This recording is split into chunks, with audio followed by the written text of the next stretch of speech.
Alors, la deuxième question. L'histoire du pilier chrétien, une société qui change, une société à saturation, comment les musulmans se situent par rapport à ces piliers.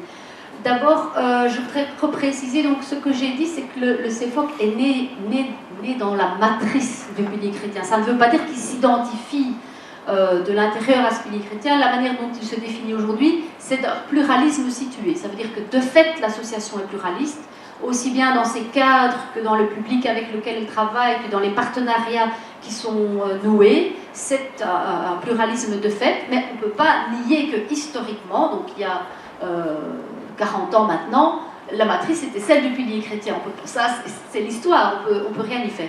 Et donc on prend, je pense, acte, en tout cas à notre niveau, de l'évolution de la société, et on s'y inscrit avec beaucoup de bonheur et de je vais dire, d'adhésion à cette évolution de société. Maintenant, comment les musulmans se situent par rapport à ces piliers, ça, c'est pas à moi qu'il faut le demander. Peut-être Laïla peut dire quelque chose de ça. Ce que je peux dire, moi d'abord, comme Véronique vient de dire, nous sommes une ASBL non subventionnée. Ça n'empêche pas que notre travail, c'est un travail sérieux, un travail réfléchi. Comment nous situons personnellement, avec les femmes que je travaille, nous pensons, en parlant de la citoyenneté, que nous sommes en train de faire un travail, que nous avons pris la décision de travailler dans l'associatif, de le faire développer, et puis les conséquences, ça, on verra après, ça va évoluer dans le sens, on travaille dans le sens d'une reconnaissance. Donc, nous sommes en train de faire ce travail. Quand le travail est fini et qu'une reconnaissance il y a eu, je vais vous prévenir, Inch'Allah. Il y avait la question de l'islam belge et européen. Là, je vais revenir à ce que j'ai dit comme tout premier mot de mon intervention, c'est que je n'interviens pas comme théoricienne, et donc sans doute j'ai utilisé le terme islam belge, islam européen, sans être précis sur le sens que je donnais à ce terme, et donc c'est certainement Mehmet qui va le dire mieux que moi. Mais ce que je voulais dire là, c'était que pour moi, il est important que, non pas un islam, mais des musulmans soient tranquillement musulmans en Belgique, voilà. Et que ça se fait pas d'un coup de cuillère à peau dans la société. Je veux dire, ça demande un travail, une construction. Donc je ne voulais pas parler d'une institution islam belge au sens strict du terme, plutôt de musulmans belges tranquilles, contents d'être belges, contents d'être musulmans avec leurs concitoyens. Tu me renvoies la patate chaude. Vaste débat, évidemment. S'il fallait en dire simplement deux mots. L'islam belge, c'est l'islam tel que vécu par des musulmans belges. L'islam français, c'est l'islam tel que vécu par des citoyens français de confession musulmane. Donc en réalité, d'un point de vue sociologique, c'est même une évidence. En revanche, dans la bouche d'une série d'intervenants du débat public, l'islam belge serait celui qui est adapté aux normes et aux valeurs belges. Et là, on est en terrain beaucoup plus miné, on est en eau beaucoup plus sinueuse. Pourquoi? Parce que quelles sont ces valeurs? Est-ce que c'est le fait de se comporter d'une certaine façon, le fait de regarder des dessins animés plutôt japonais ou plutôt américains? C'est le fait de plutôt manger chez Quick ou chez McDonald's? Est-ce que c'est plutôt le fait de privilégier le Schtroumpf? Pas nécessairement. Ce ne sont pas ça des valeurs. Les valeurs, c'est la justice, c'est l'égalité, c'est la non-discrimination, c'est la liberté, et la liberté, c'est notamment la liberté religieuse.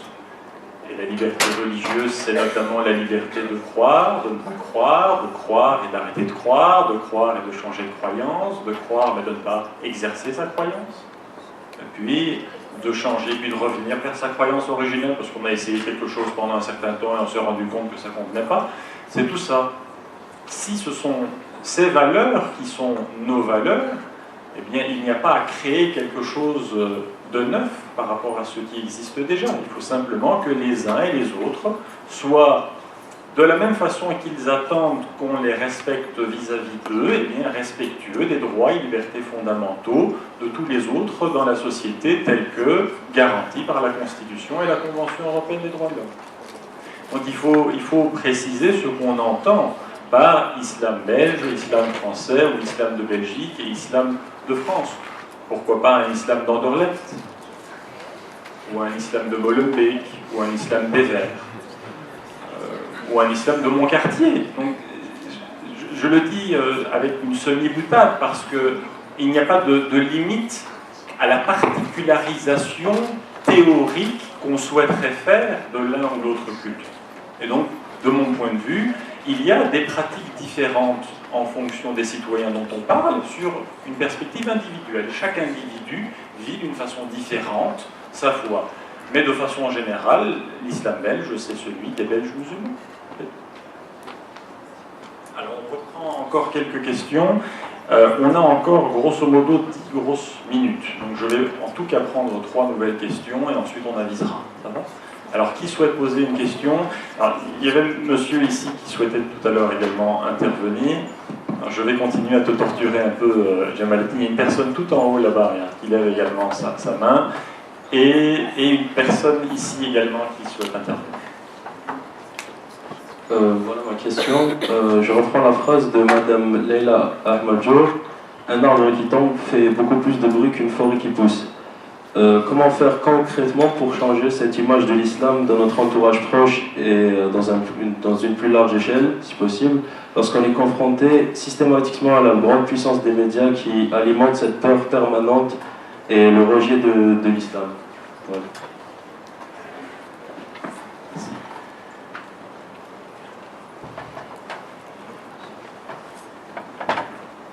Bonsoir.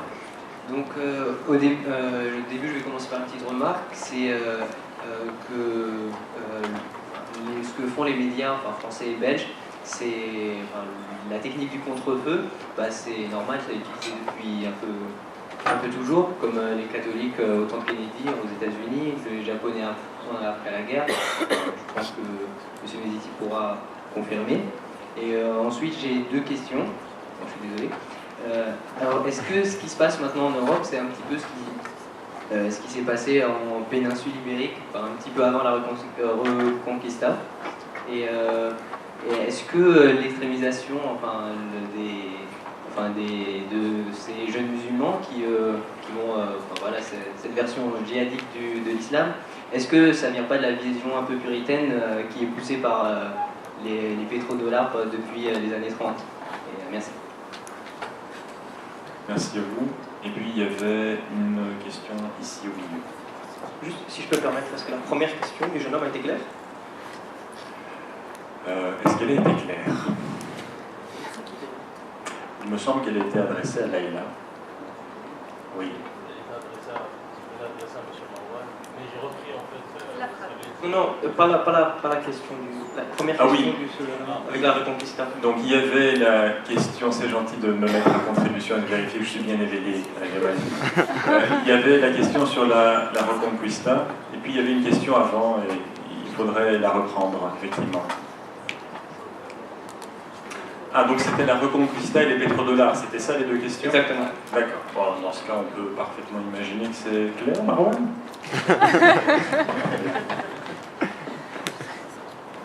Il y avait ici au milieu.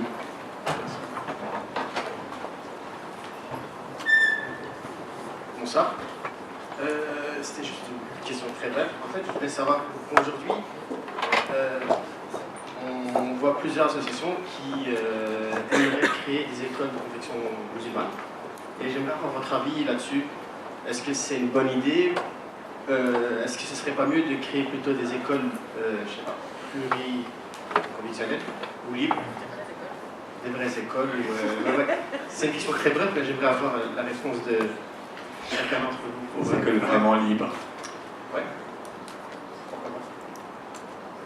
Alors, merci pour la question. Qui souhaite se lancer ? Laïla, je propose que tu commences avec cette question qui était... Je vais mettre Marwan ma contribution sur la Reconquista. moi, ce que je peux dire, que quand j'ai dit l'arbre qui pousse, ça veut dire, j'ai parlé d'un fait. Il y a déjà un travail qui se fait dans la société. Qu'on le veuille ou non, qu'on le regarde, qu'on veuille le regarder ou pas, il y a un travail qui se fait, notamment par les jeunes. Comment faire pour changer l'image de l'islam? Je dirais que il n'y a pas de formule magique, mais il y a surtout, comme on a dit, c'est un travail de longue haleine, de persévérance, de manière travaillée, réfléchie. Travailler notamment, puisque vous êtes des étudiants, comme M. Marouane l'a dit déjà, ça veut dire sur vos études, vos capacités, au maximum de ce que vous voulez. Et puis après, il faudrait penser à créer des organisations. Ceux qui sont, par exemple, dans la communication, je ne sais pas, dans ce genre-là, il faut s'associer pour faire porter votre voix, pour la faire entendre par d'autres. Donc, à un certain moment, il faudrait passer à un travail organisé, réfléchi, institutionnel. Le meilleur, c'est, comme l'école, le meilleur, c'est d'avoir des écoles mixtes. Et parfois, les conditions sont telles qu'il faudrait aller, remplir un vide ou répondre aux besoins de certaines personnes. L'idéal est de travailler en partenariat avec d'autres. Et moi, en tout cas, d'après mon expérience, je préfère le partenariat. Si on construit une organisation à part, il faudrait entrer en partenariat avec les personnes, entrer en dialogue, C'est vraiment la question de persévérance, de temps. Je crois que ça va venir, si je suis optimiste. Merci. Marwan, tu veux rebondir? Alors, dans l'ordre, moi je voudrais, et c'est pas une critique que je vous fais à tous, je voudrais qu'on sorte de cette injonction à l'exemplarité comme condition préalable au respect des droits et de la dignité de tous. Je fais la différence entre l'aspiration personnelle que l'immense, si ce n'est pas la quasi-totalité des musulmans ont sur le plan personnel, de tendre à l'excellence, à l'exemplarité, au bon comportement, au respect de chacun, y compris de toutes les créatures et de l'environnement, et ainsi de suite. Je fais la différence entre ça et l'émergence des comportements racistes d'autre part. Quand il y a du sexisme, les femmes n'ont rien fait pour mériter ça. Quand il y a de l'antisémitisme, les juifs n'ont rien fait dans leur comportement ou leur appartenance pour mériter ça. Quand il y a de l'islamophobie, des discriminations et des violences qui visent les musulmans, ils ou elles n'ont rien fait qui justifie ça. Or, sur le plan personnel, pour ceux d'entre nous qui sont de confession musulmane, chacun sait qu'on a cette aspiration personnelle. On a cette aspiration à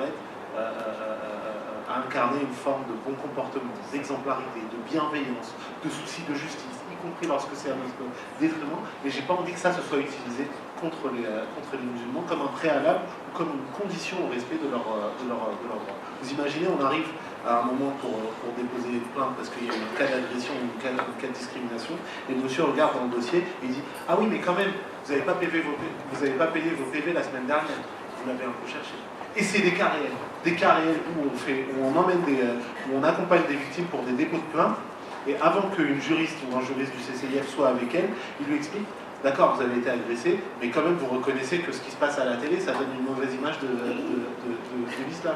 Quel rapport avec cette personne? Et pourquoi est-ce qu'on aurait un droit opposable des uns aux autres, là où, comme l'a expliqué tout à l'heure Mehmet, les responsabilités, y compris dans les comportements, se prennent au niveau individuel. Donc, vous avez bien entendu que je dissocie l'un et l'autre, et que ça ne nie en rien l'aspiration personnelle et la volonté, y compris dans la manière de s'organiser, dans la manière de travailler, de tendre à l'excellence et au bon comportement. Maintenant, pour répondre à ta question très spécifiquement sur le traitement médiatique. En écrivant le bouquin, je me suis tellement pris la tête en fait à faire un listing de tous les stéréotypes islamophobes, de toutes les idéologies islamophobes, et de les démonter avec des arguments de droit et des statistiques, et de l'histoire et de la sociologie, pour en fin de parcours me dire mais ça sert à rien ce que je suis en train de faire. C'est-à-dire qu'un journaliste, son travail c'est d'aller chercher de l'information. Donc le journaliste, il est en connexion avec une réalité sociale et politique dans le pays, il est en connexion avec des universitaires, il a bien compris, lui, qu'il y a 4,5 millions de musulmans en France et que ce n'est pas des terroristes. Donc quand il les présente à la télévision avec des images de fond et des voix off qui sont problématiques, c'est pas une espèce de jaillissement de la vérité spontanée sur les écrans, c'est un choix médiatique. Quand on a, y compris dans cette université, des économistes musulmans, des gens qui sont des juristes, des gens qui sont des historiens, et qu'ils sont invisibilisés dans leur participation sur toutes les questions de société, et qu'on fait intervenir des musulmans uniquement lorsqu'ils sont en situation de victime, ou d'agresseur, ou de venir se justifier, ou de venir s'excuser sur un plateau télé, c'est une construction médiatique, et pas la réflexion d'une réalité sociologique. Le monde réel, c'est vous. C'est pas l'imam qu'on fait venir parce qu'on l'a choisi explicitement, parce qu'il va être dans une posture de docilité et de non-maîtrise de la langue française et de capitulation face à l'humiliation qui lui est faite. Je l'attaque pas lui, je le critique pas lui, je critique celui qui va se servir de lui pour l'humilier, pour nous humilier tous. Donc on sort de cette injonction. En même temps, on est dans cette recherche personnelle d'exemplarité, et en même temps, on essaie de construire un discours lucide sur le fonctionnement des médias, sans faire de généralité sur eux, mais en convoquant aussi leur responsabilité dans le fait de restituer la parole aussi plurielle qu'elle est dans la société. S'il y a 30% d'architectes qui sont des femmes et 70 qui sont des hommes, j'aimerais voir ces femmes dans la représentation de ce que sont les architectes. S'il y a 20% de juifs ou de musulmans dans tel ou tel type de profession, si on retranscrit cette profession à la télévision, j'aimerais les entendre et j'aimerais les voir. Ce traitement médiatique, il changera quand nous, téléspectateurs et lecteurs, on convoquera les responsabilités de ces journalistes. Ensuite, sur tout le volet historique. C'est vraiment le temps et le moment pour ouvrir des livres d'histoire et réaliser quelle a été l'histoire de l'Europe. Moi, je trouve ça très bien, par exemple, que dans le scope de l'association, ce soit un scope européen, et pas uniquement belge, ou pas uniquement un scope français. Pourquoi? Parce que dès qu'on dézoome, d'abord sur une échelle spatiale, et puis sur une échelle temporelle, on va avoir beaucoup plus de complexité et beaucoup plus de richesse dans le récit historique. On va voir cette période de l'Espagne andalouse et de la Reconquista ailleurs, après, et de la manière dont d'abord, du point de vue des persécutions vis-à-vis d'un certain nombre de minorités, puis ensuite de la manière dont elles ont été tolérées, supportées, éradiquées jusqu'au dernier sur le pourtour méditerranéen. On s'est débarrassé au fur et à mesure de leur visibilité religieuse, puis ensuite de leur religion, puis ensuite de leur simple présence, de leur ethnicité ou de leur origine. Pour dire qu'ils ont été vraiment persécutés. On a des archives historiques. En fait, on a un type particulier d'archives historiques, c'est les actes de baptême, d'accord, les actes de décès.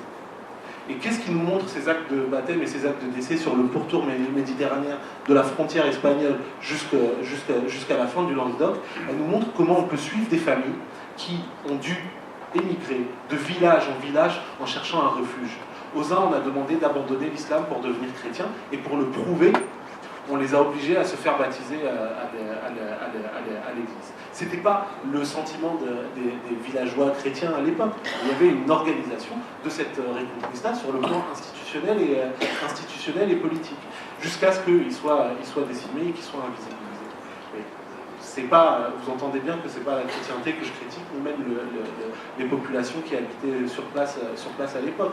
Mais il y avait aussi une volonté, y compris institutionnelle, y compris politique, que ce soit au préalable à travers les croisades et ensuite pendant le temps de la Reconquista, d'instrumentaliser la religion à des fins de construction d'une altérité problématique.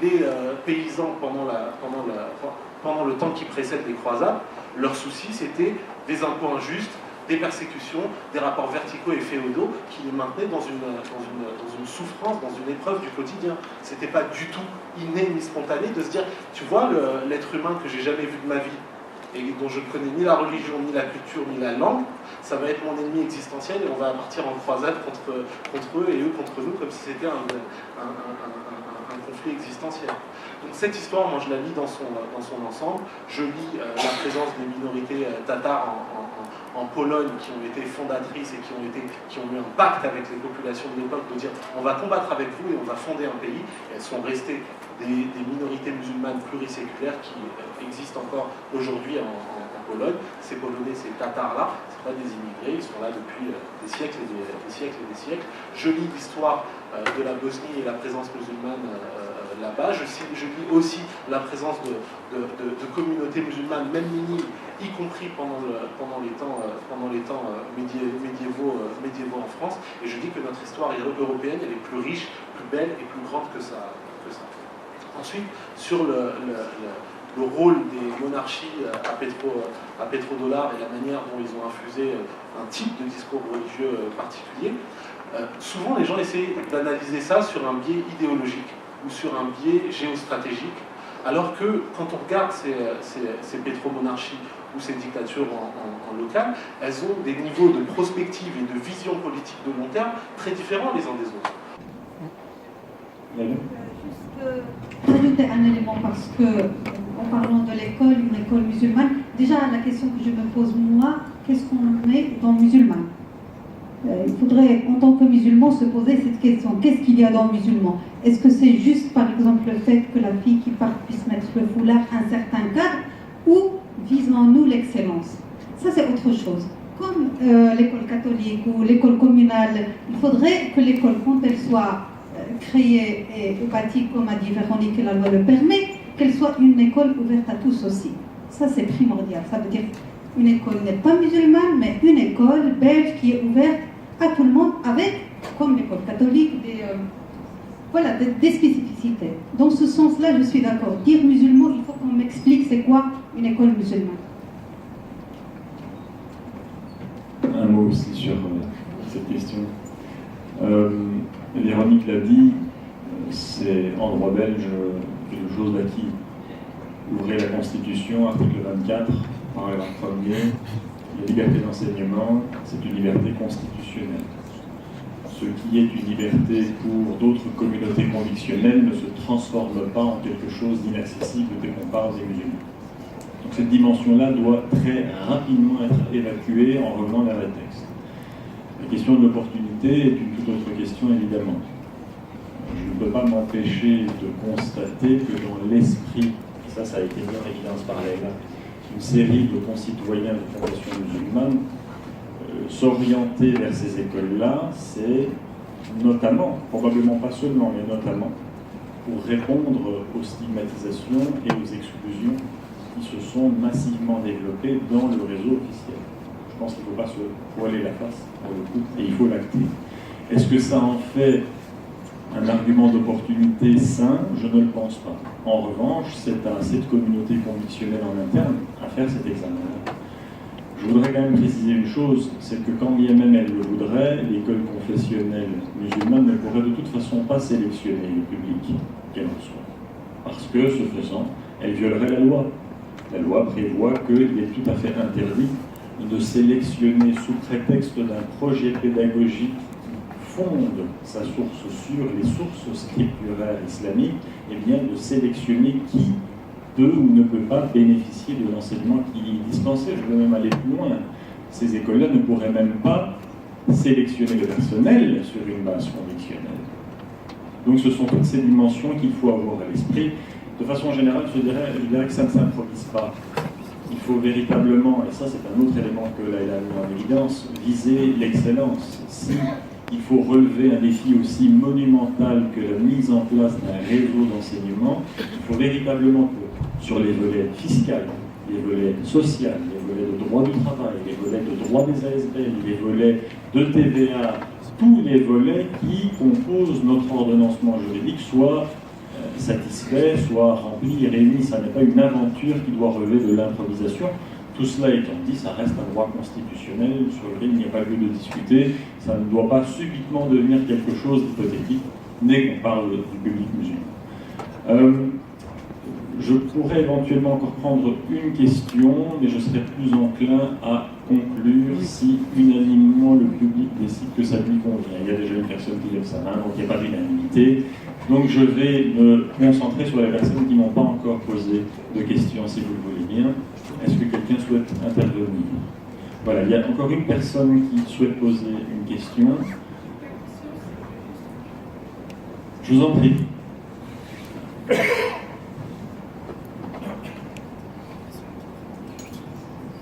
Merci. Je voulais juste corroborer les réponses que vous avez apportées à deux autres questions concernant comment améliorer la représentativité et comment améliorer l'image de l'islam dans les médias. Et donc, comme l'a dit un public de jeunes, je pense que la responsabilité, elle pèse sur vos épaules. C'est ainsi, il va falloir être fort aux armées et prendre assumer cette responsabilité. La génération qui est la mienne, qui était la précédente, on nous a convaincus, on nous a dit parce que tu portes le prénom de Fatima ou le prénom de Mohamed, tu dois travailler 2 fois plus pour mériter la même place que les autres. Je pense que vous, votre génération n'a plus cette patience-là. Mais bon, voilà, il faut passer à une autre phase.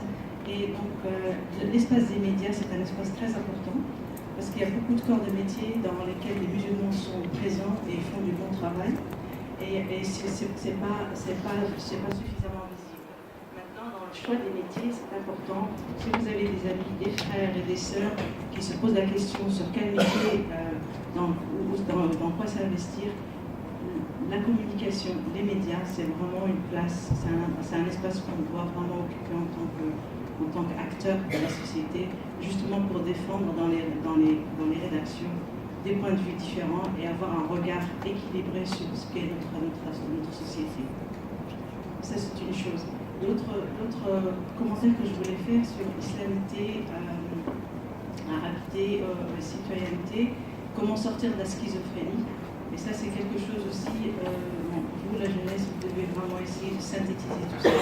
J'ai essayé de porter le message beaucoup plus fort que la précédente génération. Il faut comme sortir vraiment de l'injonction, d'essayer de se définir par rapport à l'autre, mais vraiment de quelles sont vos aspirations et vraiment rebondir pour être beaucoup plus synthétique et assumer cette synthèse. Vous êtes le fruit d'un ensemble de choses et que vous avez en même temps cette somme d'héritage, vous êtes fiers et que vous êtes une valeur pour cette société-là. Et je pense que c'est sur cela que je voulais rebondir, donc vraiment sur une note positive et qu'on sort de cette victimisation dans laquelle on est plongé depuis quelques années, qui ne rend service à personne. Merci pour vos commentaires. Bien, il me reste à conclure. Je ne suis pas peu satisfait, je dois vous avouer. On a eu 50 minutes de questions-réponses. Je n'ai pas souvenir, aussi loin que je remonte dans ma mémoire, qu'on ait eu autant de temps pour une partie questions-réponses, alors que dans chaque conférence, on dit qu'on va se concentrer sur la partie questions-réponses. Ma petite satisfaction personnelle, avant de rentrer chez moi. Je souhaiterais conclure avec les observations suivantes, de façon très synthétique. De façon générale, et ça a été suffisamment mis en évidence, il faut revenir vers une posture qui consiste à s'assumer. S'assumer, ça ne veut pas dire s'exhiber, mais ça ne veut pas dire non plus se lisser pour satisfaire à l'image de la normalité telle que définie par un corps social qui, à un moment donné, a les rapports de force à son avantage. Ces rapports de force, par nature, sont changeants, sont mouvants, sont évolutifs. Mais ça veut aussi dire que, et c'est un principe de droit absolument essentiel, toute liberté fondamentale s'accompagne du respect par la personne qui souhaite en bénéficier de la posture qui consiste à respecter la même liberté chez les autres. Et en réalité, ça n'est jamais que ça, s'assumer. C'est attendre des autres qu'ils aient un comportement à notre égard et qui soit le même que les autres pourraient attendre qu'on ait à leur égard. Et donc ça nous renvoie, par exemple, à l'article 9 de la Convention européenne des droits de l'homme, une limite qui encadre l'exercice des libertés fondamentales, c'est le respect des droits et libertés d'autrui. Donc dans tout ce débat identitaire, dans tout ce débat intégration, dans tout ce débat vivre ensemble, ne pas hésiter à systématiquement revenir vers les sources et à revenir vers les textes. Refuser systématiquement d'avoir une discussion purement théorique, purement conceptuelle. Nous ne vivons pas dans un no man's land légal, dans un no man's land juridique. Il y a des normes et il faut les faire appliquer. Et en l'occurrence, ces normes, c'est l'article 10 de la Constitution, égalité, l'article 11 de la Constitution, non-discrimination, article 19 de la Constitution, liberté religieuse, article 20 de la Constitution, le fait de ne pas devoir être contraint à concourir à une religion à laquelle on n'adhère pas. C'est tout ça. Et ça n'est rien que ça. Si on pouvait déjà relever le défi d'une construction identitaire qui s'assume, qui ne demande ni plus ni moins que le respect des droits et libertés fondamentaux